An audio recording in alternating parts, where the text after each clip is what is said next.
আল্লাহ যদি সওয়াব করে দেয় পুরো রাত্রি জাগরণের থেকে আল্লাহ দান করে দিবেন। وعن انس بن مالك رضي الله عنه قال قال رسول الله صلى الله عليه وسلم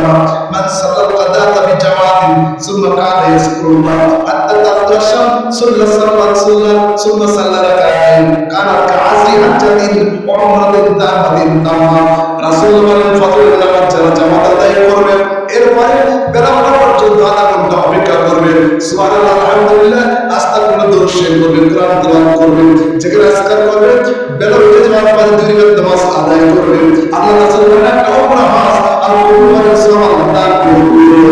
وقال رسول الله صلى الله عليه وسلم من قرأ الكرسي بدبر كل صلاة المكتوبة لم يمنع من دخول الجنة إلا الله যারা এশার নামাজ ফজরের নামাজ ফরজ নামাজের পরে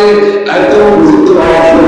রাসূল বলেন এই লোকগুলো জান্নাত না দেবে তাদের জীবনটাই জান্নাতের জন্য তোমার